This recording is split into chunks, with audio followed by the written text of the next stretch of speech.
Welcome back to Good Morning Idaho, everyone. What were you doing when you were 19 years old? Most likely your answer isn't starting a successful business, but that wasn't the case for the owner of Idaho's first virtual reality arcade. In today's Made in Idaho, we get behind the goggles of VR1 in Eagle.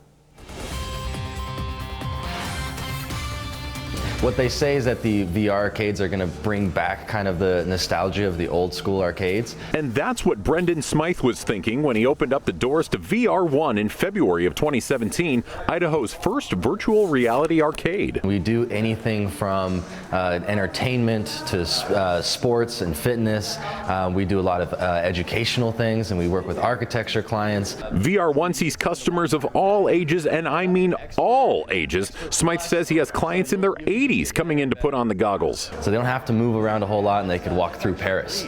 So they're using it too. Young, old, and everything in between. And yes, while many come in just to get an amazing gaming experience, such as this shot of me looking ridiculous playing my favorite new game called Beat Saber, Smythe says that business and corporations such as Micron and HP come in to see the latest in virtual reality technology. They're preparing for the future of where it's going to evolve to, where everybody's going to be walking around with some sort of augmented reality glasses, and there's going to be a lot more arcades, a lot more places where you could go. Real estate agencies are using them right now. A lot of therapists as well. Brendan, who graduated from Eagle High School and began taking classes at Boise State, opened the doors to VR1 when he was only 19 years old. He was able to do so after pitching the idea of a virtual reality arcade to his father, who happens to be an architect. I told him he could use virtual reality to walk through his homes, and sure enough, he gave me $1,000 to buy a PC and everything specifically to help him out, and I developed some software to actually walk through homes in virtual reality,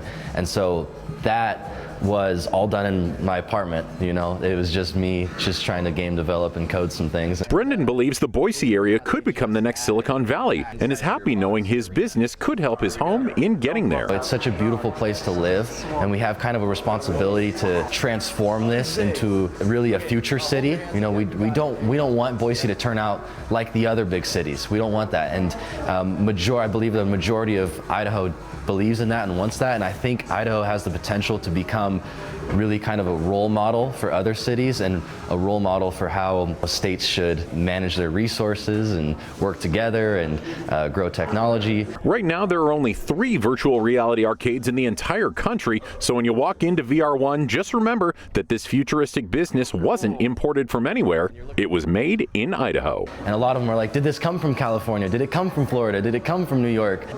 We was started right here in Eagle, and they're just shocked every time.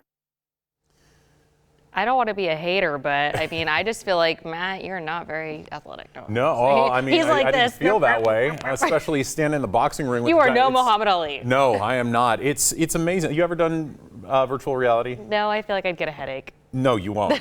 Well, you might. It's so cool. It's so realistic. When I was in the boxing ring there, I was like, this guy is real and hitting me in the face. This is I a would problem. prefer reality, but I also would prefer to not get in a fight in reality. Probably don't do that.